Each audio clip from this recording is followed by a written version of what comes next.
What is up, all you fine folks? Welcome back to a slightly different, but still very much Gwent-related video.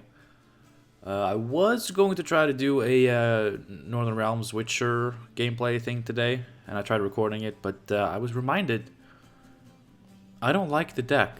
Like, it's boring to play, to me.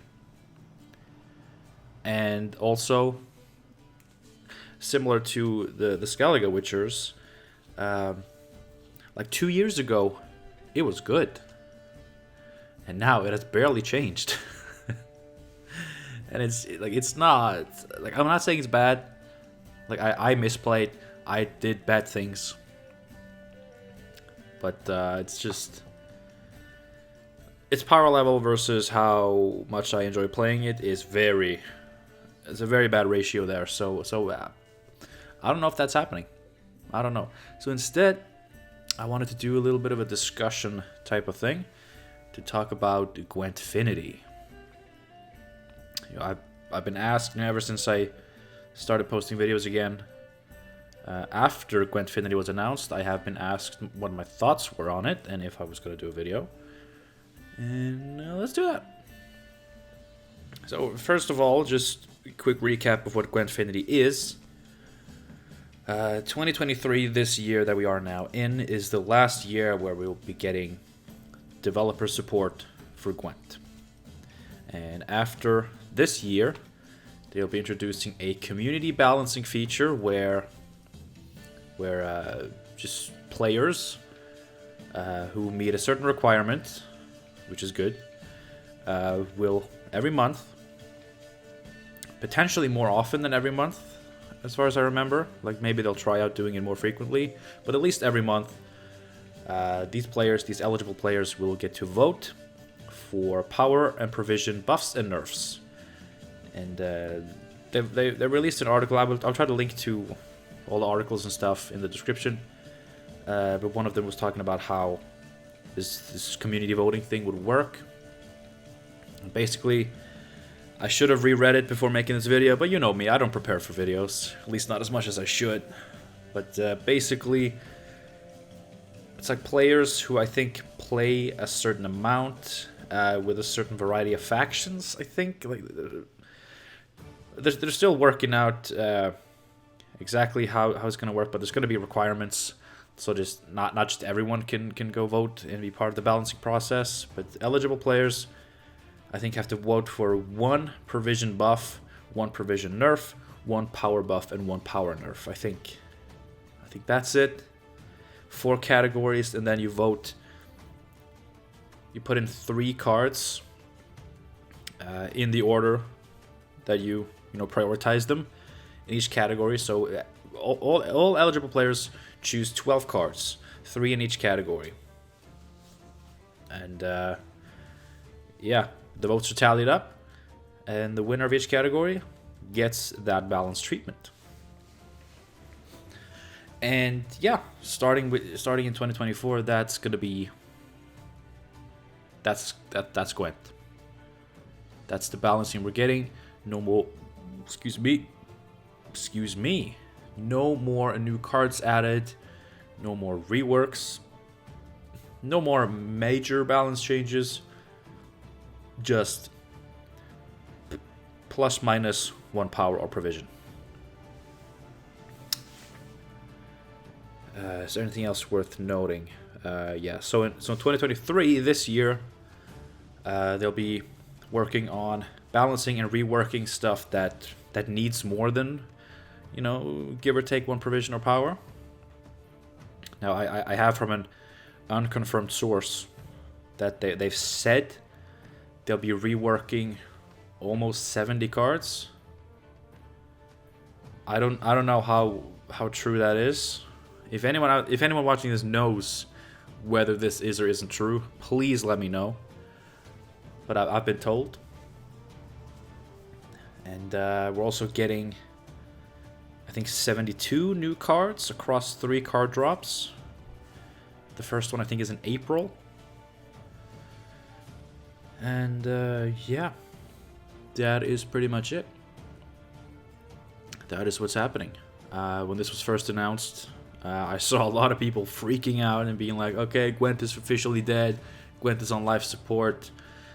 Then a little bit of time passed, and I saw more and more people be like, you know what, maybe it's not that bad. And yeah, my opinions on it are that I am, on paper, Gwentfinity sounds really good to me. That is on paper. Because the most I have ever enjoyed Gwent was at the end of 2020, right before Way of the Witcher. And it had been almost 6 months since the last expansion, Master Mirror. Now, Master Mirror did the classic Gwent expansion thing of introducing broken shit that ruined the game for months. But in that period, like, they did some good nerfs, some good balance changes for a few months there. This is also when they finally reworked Bomb Heaver and leader abilities that let you play 2 cards in 1 turn. Two of the most problematic issues in the game at the time. So with those issues finally resolved, and with no new cards being added and fucking up the game for like 5 or 6 months, just balance patches, good patches too. That is still to this day, and I remember it so clearly. Like, this is the meta. This is the period of Gwent's lifespan where I've enjoyed it the most. Now, I will say, like, it wasn't perfect.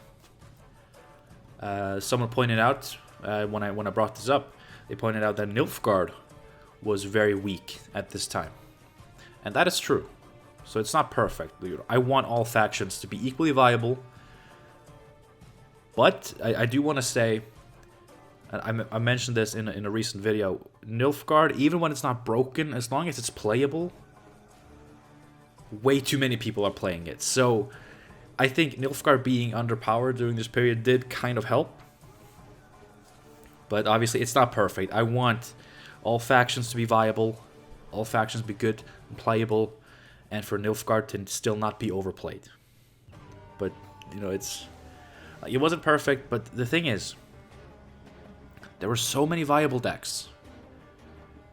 And, like, the top tier decks, like, the decks at the top of the meta reports, they stayed pretty much the same, just maybe switching a couple of spots throughout this period. But they were all, you know, nerfed, like, bit by bit. And it just got to a point, like, I remember I was cranking out videos at this point, and I was able to do it because I could play so many different archetypes, so many, you know, underdeveloped, underpowered archetypes, and I still almost always felt like I had a chance, because, like, the top tier decks, as long as you knew the deck and was familiar with it, which I was, because they were the same, pretty much exactly the same for months. But as long as you knew the deck and the strengths and weaknesses, you knew your own deck's strengths and weaknesses, and you know, knew, like, when to pass, when to give up round 1, when to fight for round 1, when to bleed, when to dry pass. Like, I really felt like these things really mattered, and they allowed me to actually have good matches, get some good wins, and climb with a massive variety of decks. I don't think I've been able to play that many different decks successfully ever since. Because, you know, after Way of the Witcher itself wasn't as bad. It got way worse. I think Price of Power is when things just really started breaking the game every time new cards were released. But Way of the Witcher had its things. But yeah, just like the point of this little tangent is that I think Gwent, honestly, for the past few years, Gwent has always been at its worst right after new cards release. For me. This is obviously my personal opinion. Gwent has always been worst for me right after new cards were released. And the longer we went without new cards, which was usually like 3 or 4 months, except for obviously this 6-month period where Gwent was at its best. Or most enjoyable and felt the most balanced. The thing is, like, at the end of 2020, the card design was still very lackluster. Archetypes still felt underdeveloped at times.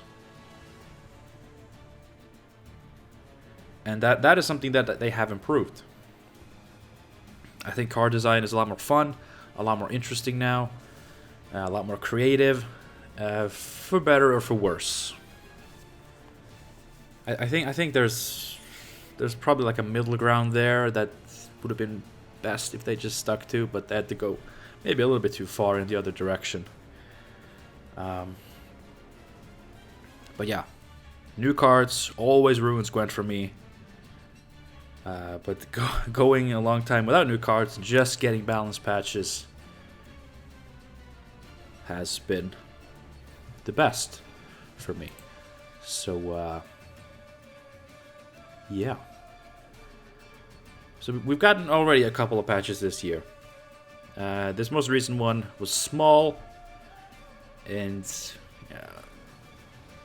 looking at it now after a couple of days, it feels very insignificant, but it's still a patch. I still like the changes they made, and if we can get more of that, that's good. That's good. January's patch, that felt a lot more interesting. I mean, we got some amazing reworks in Axel, and oh my god, Crowclan Druid. You can't. I will never stop appreciating this rework. It's such a good card, and I should not just be scrolling through every single card in the game. There it is. I love this card. I love both of these cards. Their interactions with the Crow tokens, their synergy with both beast decks, which they said something that like they were working on a rework for Corrupted Flaminica, which would make it still be good with the whole Crow banishing thing here. Like I don't know what they're really doing, but it seems they have Skellige Beasts in mind. Like they're gonna do something there, which is great. But yeah, this is such a cool card. And if we could just get more stuff like that, that'd be great. That'd be fantastic. And the thing is, like, so we're getting like 72 new cards, and we're getting like just shy of 70 reworks allegedly. And if that's true, like that's effectively 140 new cards. Like some will have existing names and card art, and maybe the effects will be in the same vein. But like we're talking reworks, not just balance, but reworks. So that's effectively 140 new card effects in the game, and that could go both ways. So now we're gonna get into my concerns here. But just to recap everything I've been saying so far, I've been talking for almost 15 minutes. I am very positive towards this. I think moving into balance patches only is overall going to increase at least my enjoyment of the game. Getting to be a part of that balancing process, I look forward to that. There are a lot of people saying that, community balancing is going to be a nightmare because of all the people on Reddit who complain about cards that aren't issues, blah, blah, blah, blah, blah. I still think it's going to be good. Like, personally, most of the complaints I see on Reddit, I think, are decent. I just think it's like the sheer amount. Like when you see 12 people complain about the same thing, yes, you start to think that, okay, you know what, the card is not that bad, so all of this is void. But it's not. You just have to think, okay, maybe a bit too many people are complaining about the same thing, but just look at the thing. Is there some validity to these complaints? And usually for me, I see it. I don't always agree with it. I often agree. If I don't agree, I usually still see their point. And yeah, overall, I am very positive. On paper, this whole thing seems really good. Now, for my concerns, they really all stem from what the developers are going to be doing. Like, I don't want to say that I've lost faith in them, because they still constantly positively surprise me with, you know, cool reworks, well-placed balance changes. But there are things that they've shown like several times in the past. A reluctancy towards changing things that, you know, I personally feel just don't need to be in the game. They don't make the game better. They make the game worse. And I know, again, these are all my opinions, but I will say, a lot of the time, they have, like, my opinions have been shared by many others. And the developers, after way too much time, have come around and been like, you know what, we're going to change this.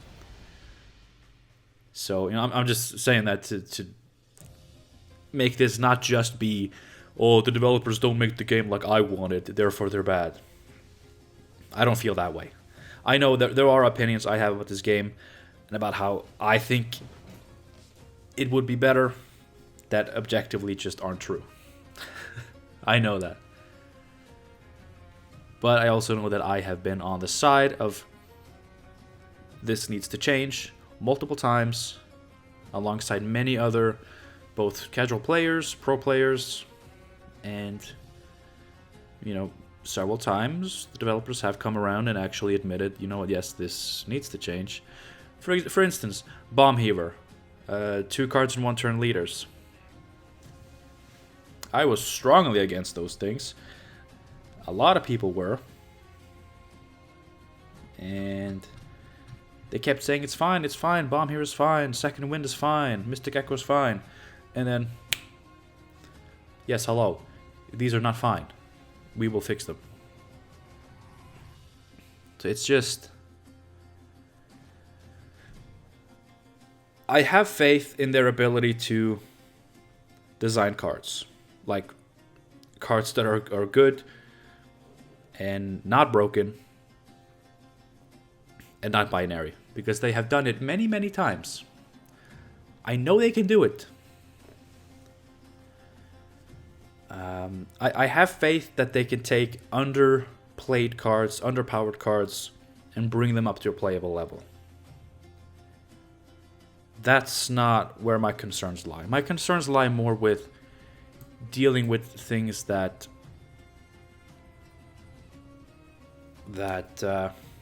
like need to be like toned down, not just by increasing a provision, decreasing the power. Just things that I feel fundamentally are always going to bring the game down. And I know we're getting really into my opinions territory, and I'm going to try to be careful here. For instance, though, scenarios. I don't like them. I don't like them. Sure, I play some of them, and there are definitely some that I like more than others. Like Siege, Gedenith, Endless Voyage, and even Masquerade Ball. But less so than these other ones. But like these ones,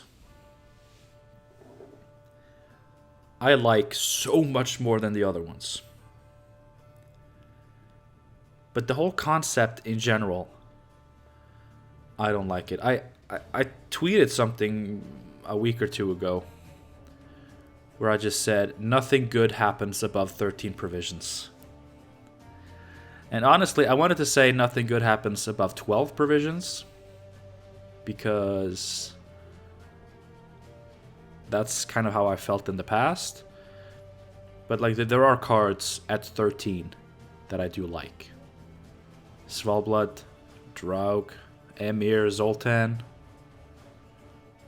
Like Henselt. I forgot he was 13, but fuck him. I think Reaches is fine. Like there are 13 provisional cards that are fine. Chapter Wizards, I like that. But above 13, nothing good. Torres, after they made him not be able to replay your own units, like from your starting deck, he's grown on me. He doesn't seem all that bad. Fukushia, I'm not as against her as a lot of people are. I think like the way like power versus provisions kind of work, her only adding 4 points to a 10 provision card, you know, for instance, for 14, it's actually not too strong. And I like Fukushia, but I don't really feel like she needs to exist. And like the rest of this shit, like the essay that is Dagon, just fuck this card. Like, I know, like, they were trying to go for some sick flavor, and you know, well done on that part. And I'm not saying the card is OP or that it sucks, because I actually have no idea, because I'm not even bothering to try to make a deck around this, and I haven't seen a lot of other people do it either. Maybe because they don't want to read it. I don't know. Tier, I mean, I think we all know how the community feels about Tier. I agree.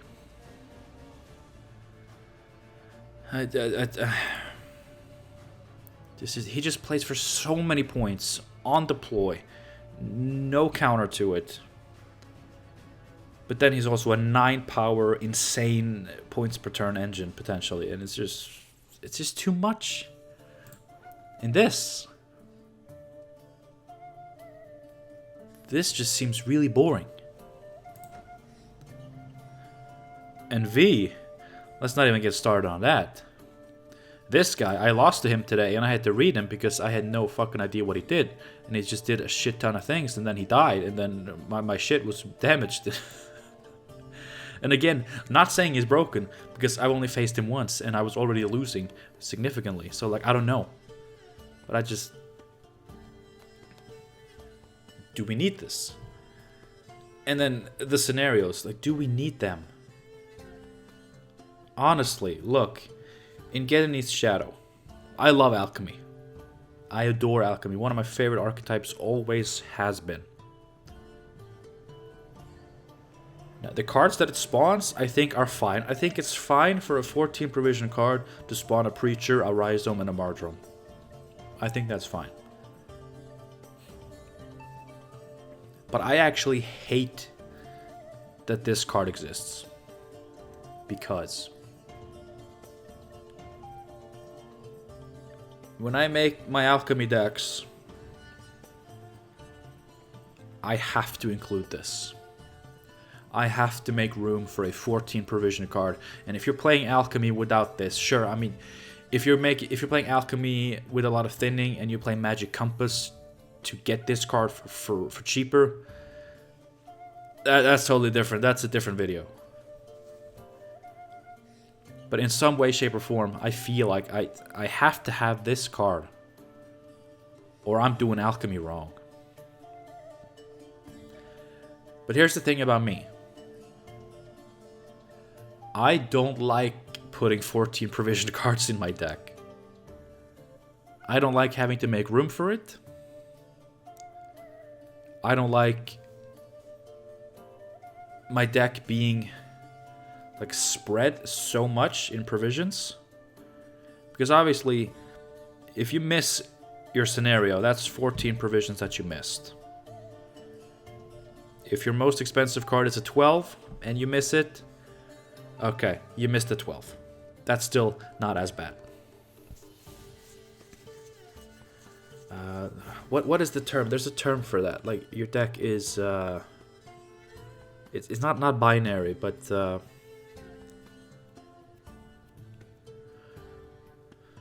I don't know. There's a term for it. I know a lot of greedy NR decks used to be whatever this term is. But it's basically, yeah, like when the disparity between your cheapest card and your most expensive card, like the bigger that gets, like the riskier your deck is, obviously. With enough consistency tools, which Gwent does have plenty of, it's not that bad. But if I want to play Alchemy, I feel like, okay, I have to play Geddeneath. Okay, but I have to make sure I get it. So either I make room for the entire discard package, which costs me 5 slots in my deck, and let's see, 17, 27, like 34 provisions. And you know, when I make alchemy decks, I do not have those 5 slots available just for a consistency package. So okay, I'm not playing discard package, but I gotta get my Geddeneath. Okay, do we have an artifact tutor? I mean, yeah, we do, but he's not good, and if I'm gonna play him, then I gotta have realistically at least 2 other artifacts just to not brick him. And sure, we have Mushy Truffle. Okay, so we have 2, but I need a 3rd one. But there are no other ones that I want. Okay, and also that costs extra provisions. So, I mean, I guess we're only left with an option. One option, and that is a Neuromancy.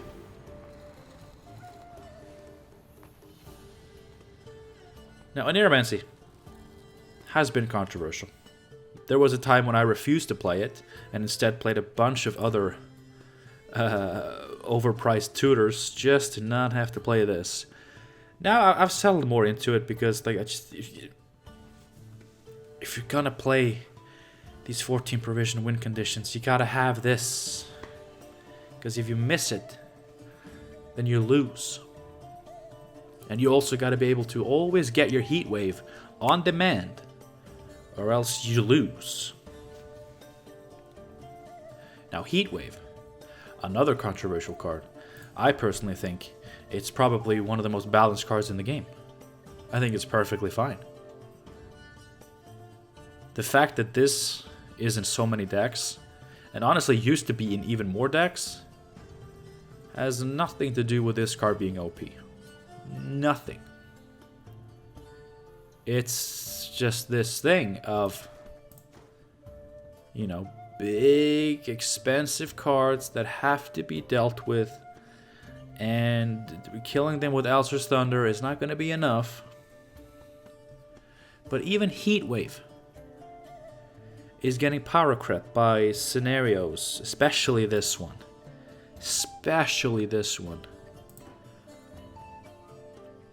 And the Eternal Eclipse with the Afan interaction, like, it's not even worth heat-waving scenarios anymore. The old ones, sure. When I play Alchemy and they heat-wave my Geddeneath, I still win like 90% of those matches because those preachers are crazy. But then I think, fine. I paid 14 provisions. You paid 10. But I'm left with a 4 provision card. Good. Good for me. Good for you. Provision-wise, we did good.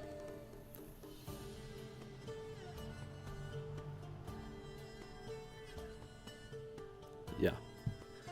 You know, same with Siege. Now, Reinforced Trebuchet is, I think, still a 5 provision card. Obviously, it does not have to be that. It could be 4. It's worth 4 provisions. So it's the same with Siege. Haunt, Desert Banshee. I'm pretty sure she got buffed to 4 provisions. Yes. Vernastel's Commando. Please tell me that is for provisions. Yes.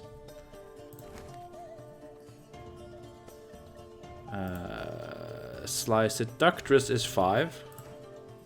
But that's fine. Thirsty Dame is 5. But okay. Like the old scenarios. Alright, let's go. Let's go. And honestly, I mean, looking at like Damsel in Distress, right? Summon a Bronze Knight. You usually summon a 4. Like a 4 or a 5. And then it gets heat waved. But if it doesn't, it's this whole thing of holy fuck, that's a lot of points. Man, this is a tangent. But yes, we were talking about the cards that I have basically 0% faith that they will try to change. I don't think they'll see the need for it. And maybe there is no need. Maybe there is no need. I just know that I'm not the only one complaining about scenarios. I'm not the only one complaining about having to have Oniromancy, having to have Heatwave, having to have all of these cards that you have to have because of scenarios and similar cards. Let's see, what's another type of card? I mean, Defenders. I'm not gonna ramble about Defenders for 20 minutes. I've made a whole different video about this. But I do not feel like they have to exist. I mean, they don't. They were introduced because people were complaining that all of their engines were getting killed. We wanted a way to protect them. We got Defenders. We were happy about it. Now, bronze engines are so efficient versus removal. There's no efficient way to remove them anymore, so people just don't care to remove them. And Defenders are only used to protect big binary cards. Like Keltalis, like scenarios. Can't heatwave a scenario if you had to heatwave the Defender. And, yeah. So they're not seeing a lot of play. Which is good. But I hope the developer's response to this is not to buff them. Because I don't want them back. I don't want to start seeing Defenders in every match. I really don't. Like, I quit playing Defenders a long time ago. When I play a greedy card, if my opponent wants to remove it, go for it. I mean, you either remove it or you play your own dumb shit. Like, I play my dumb shit, you play your dumb shit. Or I play my dumb shit, you kill my dumb shit. And we're both left with nothing. Like, whatever. Okay? These don't have to exist. They just really, really, really don't have to exist. Now, I wish I had prepared some notes for this and not just impromptu started recording. But I do feel like there was one more type of card that I wanted to talk about.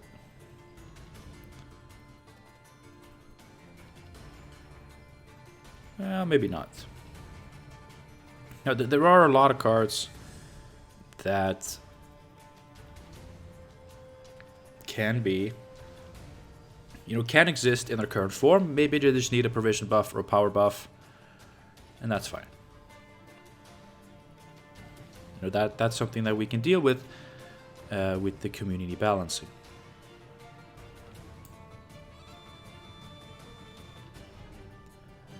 But I just hope that they take a look at a lot of these cards and rework them, and obviously taking underpowered cards and tweaking them, reworking them into more playable cards. That's great. We need that. I mean, the more playable cards exist in the game, the more variety we'll have. And honestly, with more variety,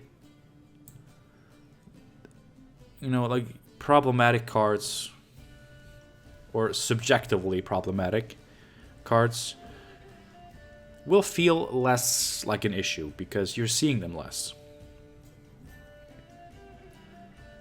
Like even if you look at like the most broken shit in the game, like imagine unreleased Renfrey, right? She was broken. She was broken beyond belief, and therefore people were playing her. Like probably 90% of matchups was a Renfrey deck for some time.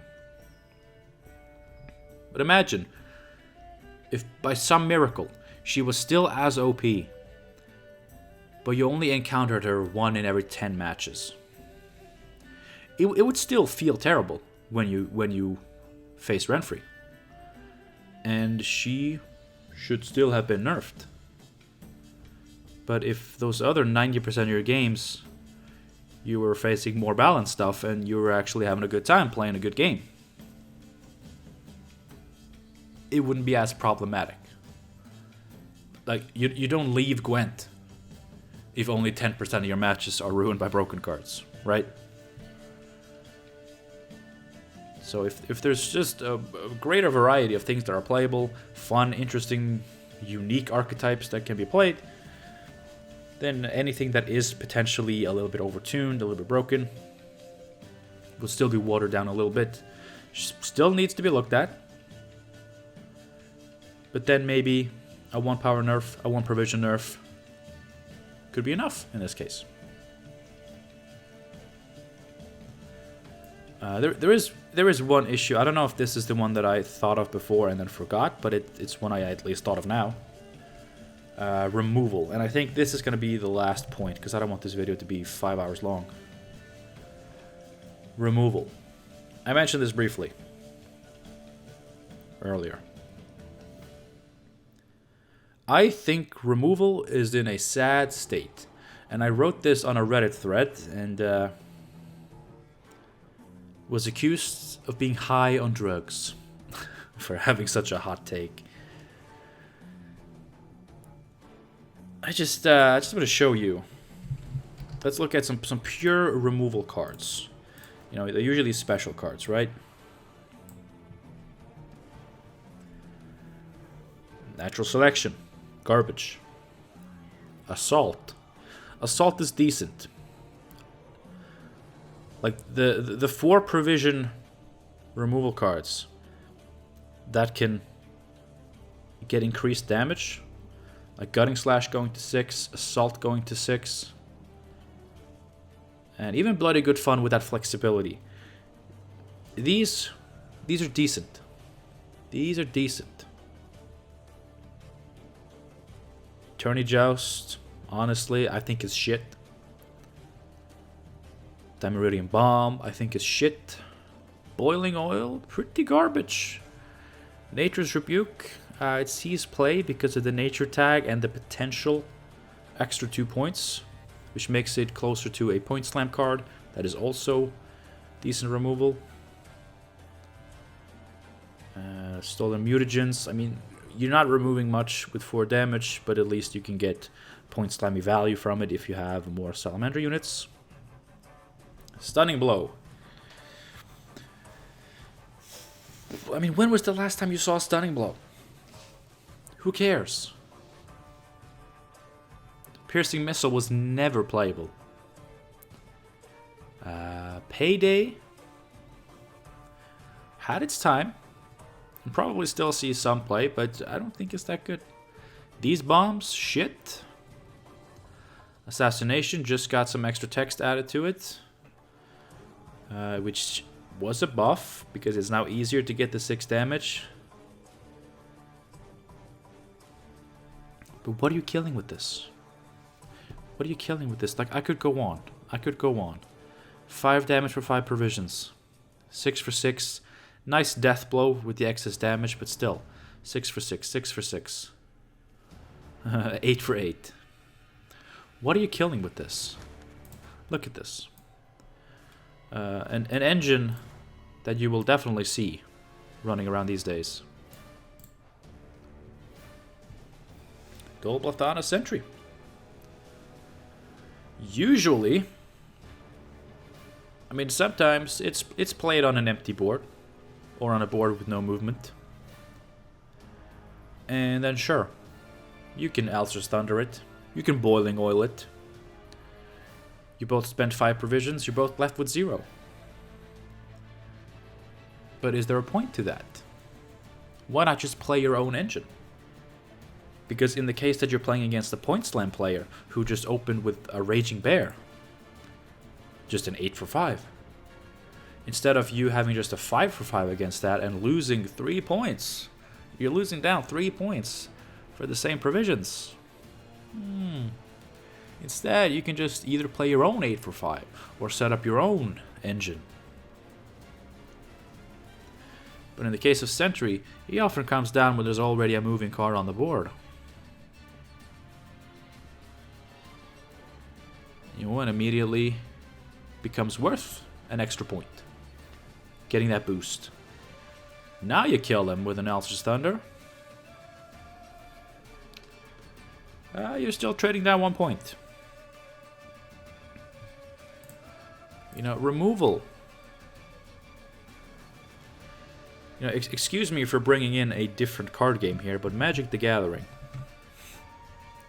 Magic the Gathering, it's obviously a classic card game. One of the greats. It has its flaws, but it's one of the greats. The thing about control.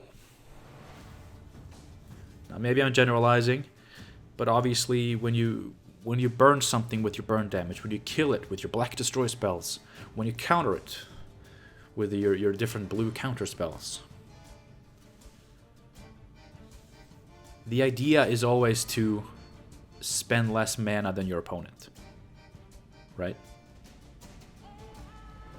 Like you can pay 3 mana to counter their 5-drop. Alright. You're looking good. You can pay 1 mana to shock your opponent's 2-drop that had 2 health.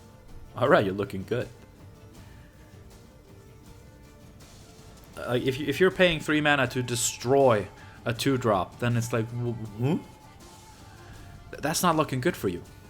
And obviously you have like things that 3 mana, you deal 2 damage to everything, and then you suddenly kill 3 of their cards, and it's worth it. It's all about spending less resources for basically the same amount of points, or at least to deal with the threats. And I feel like a similar concept could work in Gwent. Let's say Double Thunder Sentry didn't have that 1 armor. Actually, let's just look at an engine that I feel like is way more balanced. And yes, I'm gonna scroll for this one too. Cat Witcher. You play him down, 5 provisions, you play him down, he bounces, hits for 1 damage, he's worth 5 points, but he dies to 4 damage. Alright, here comes the edgy arachas swarm player with their natural selection, 4 damage, boom.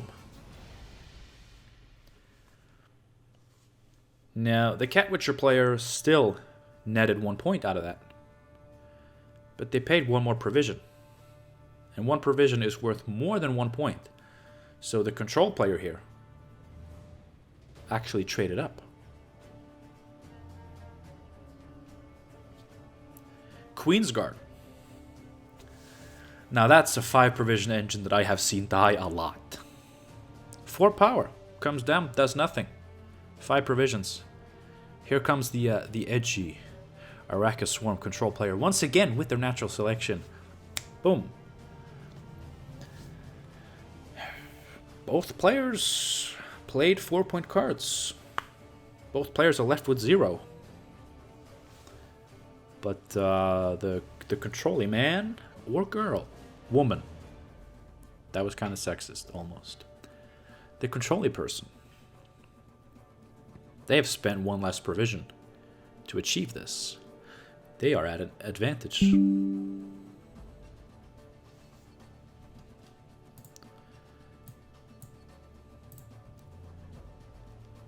And that's cool. And there's the triangle, right? Control, beats greed. Greed beats point slam. Point slam beats control.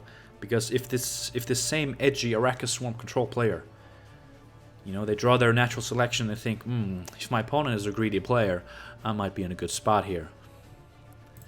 But then, the opponent is not a greedy player. No, no, no, no. Quite the opposite. They open with why am I scrolling? I could just pick one. They open with a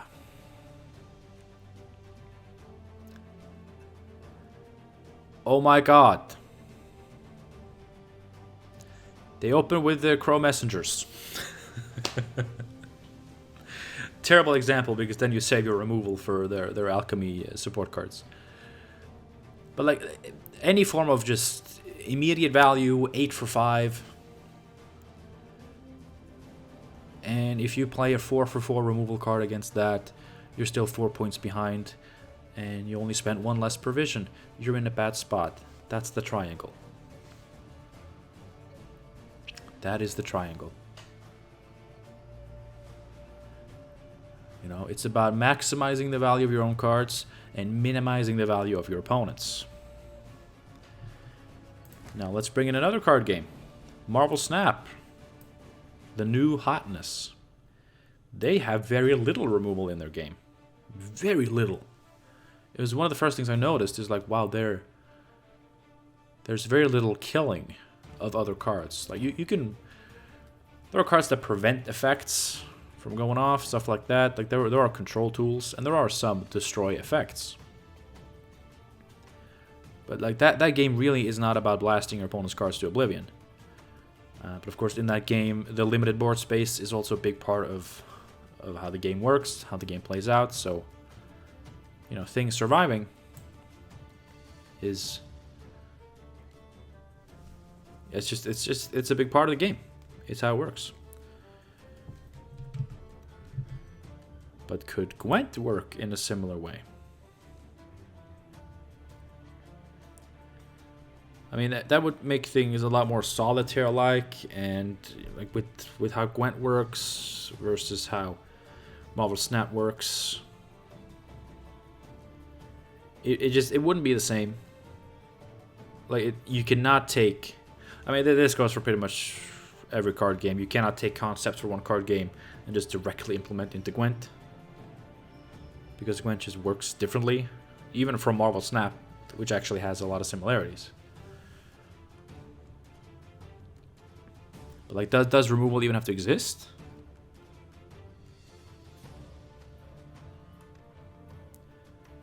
I think it does. I should have had an answer for that ready. Yeah, but like, it's again the triangle, right? If there's no removal in the game, then greedy cards suddenly become a lot more efficient. And then, okay, then you gotta buff up the point slam to be able to match that, but like, they'll never match. You can't just have the two. And I don't think you want to just have the one, because you want both. And like, having both is part of what gives meaning to like the round system. Like having greedy cards, having engines, that gives incentive to lengthen your rounds, shorten your opponent's rounds if you're playing against one of them. Whereas having point slamming cards makes you stronger in a long round. So like, you gotta have the two. And if you have the two, you gotta have the third. Now there are removal cards that are seeing play. Heatwave is seeing play. Yennefer's Invocation is seeing play. You know, they're not all special cards either. Vilgefortz is seeing play. You know, there are ones that are seeing play. Imler's Wrath, pretty good in Wild Hunt decks now. Really, any deck that could utilize Frost efficiently could play that as just a tall punish. We have Champion's Charge in Warrior decks. Very easy to set up. 7 provisions, kill whatever the hell you want. Seems pretty good. Trial of the Grasses. But like this, like 6 damage for 6 provisions. It's just not good. Because, like, what do you kill? Like, you don't kill anything cheaper than 6. If you do that, then you're just in a bad spot. You know, you could kill a Percival. But then you're just trading evenly. So why not just play your own greedy card? Like, there needs to be a point to the removal, and it has to be more interesting. Like, it can't just be like, the higher the provisions, the more damage you deal. And then you have like cards like one of my favorite cards. He's not playable right now. But Fulmar, my boy Fulmar. You know, he does a thing. You know, 6 points, and then he spawns and plays Tears of Siren, which will usually play for 6 points. You know, you should be able to get the value from this fairly easily. If he survives, then he can get a lot more points with his order effect. But, you know, he can be killed with 6 damage. Is it worth it? I think in the case of Fulmar, I think a lot of the time it can be worth it. Like a 6 provision card, killing a 12 provision card, and that 12 provision card only leaves 6 points on the board. It's worth it. I mean, that's part of the reason why I love Fulmar. Like, everything about him is perfect. He's 12 provisions, which is my personal preference for a top-end card. I don't know why. I don't know why I'm like this, okay? You know, he's expensive, so he does some shit on deploy just to make sure that he gets some value and he's not just a completely dead card. But he's still within reach of some cheap removal, which allows him to have a really cool and potentially powerful order effect.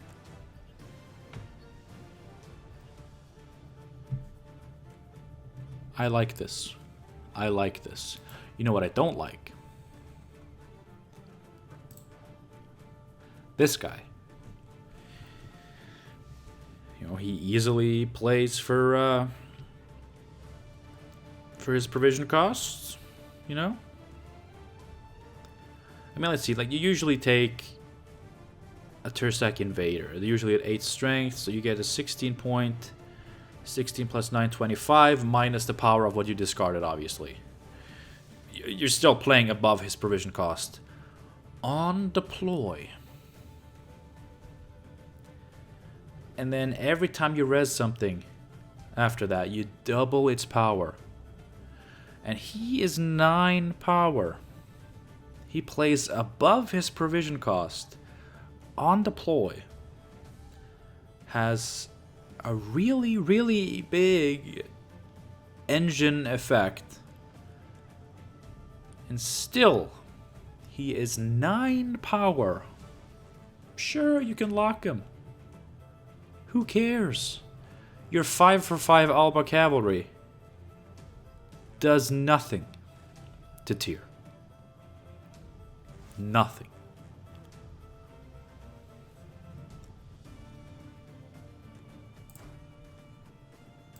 It's just too much. Why is he 9 power? I'll tell you why he's 9 power. Because his first form makes more sense with him being 9 power. And they want to keep the base power across forms. Right? He's 8-8. She's 7-7. He's 4-4.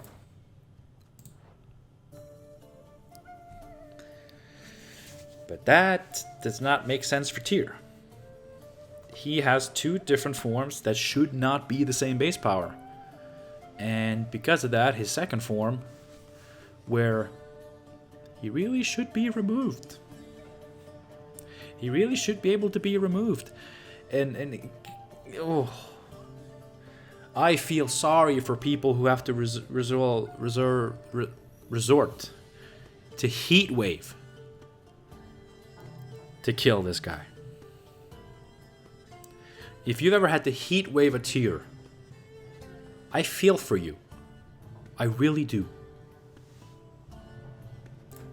That's a problem. This card is a problem.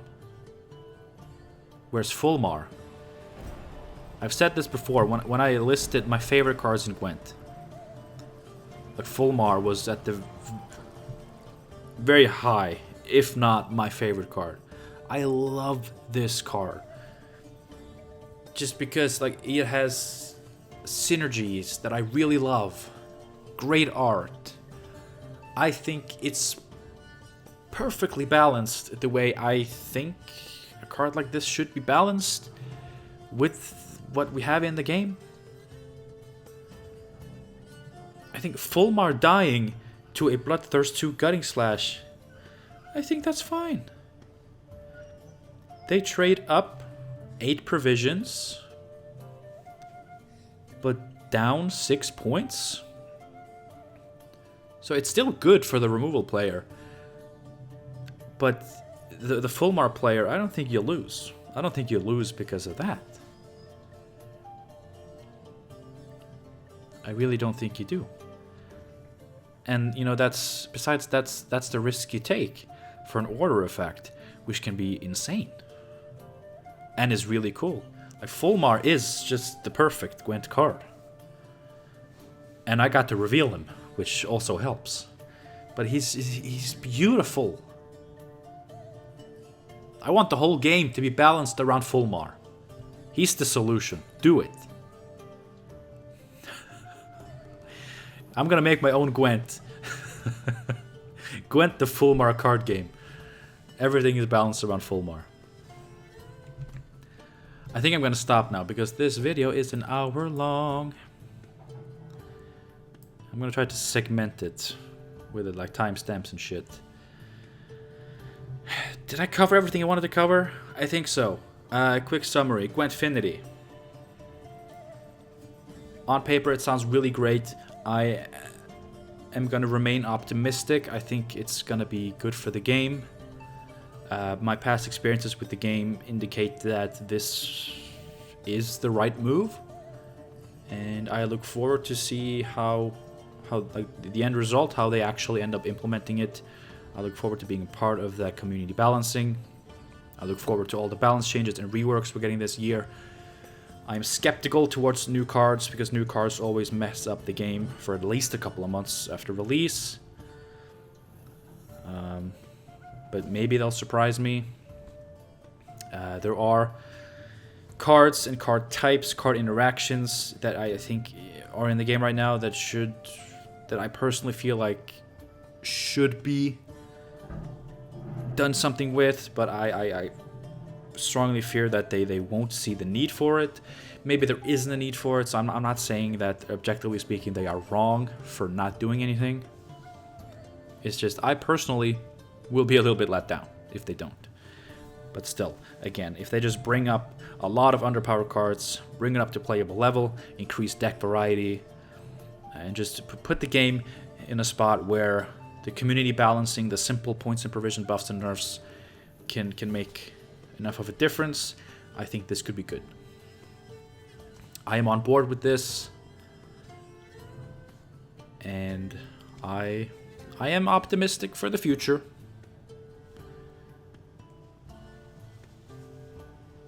But there are things in the game that I really hope that they at least do something about before the time comes, before the sun sets on Gwent's developer support and we go into the new era of community balancing. If you watched this whole video, you are a saint. Thank you so much. I'm gonna make sure to put less ads on this one because I don't know, I feel bad for putting ads when there's nothing interesting to watch. I don't know if this was interesting.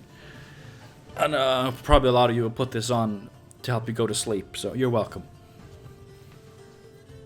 But thank you for watching. I hope you enjoyed listening to me ramble about certain things. I would love to hear your thoughts on the points that I brought up. How are you feeling about Gwentfinity? Are you all aboard? Or do you think that the game is gonna die. I mean, it's gonna die off at some point, but I don't think Gwentfinity is what's gonna kill it. I would love to hear all your thoughts. I'm gonna rest my voice. I'm gonna try to get this video out in a way that is presentable. I think we're well beyond that. Whew, I'm a little bit exhausted. Thank you so much for watching. Hope to see you again for probably some gameplay next time. Just have to figure out some decks. Again, Griffin Witcher's not really working out because I actually don't like that deck. I don't enjoy playing it. Sue me. Or figure something out. Until then, have a good one, stay safe, and hope to see you again soon.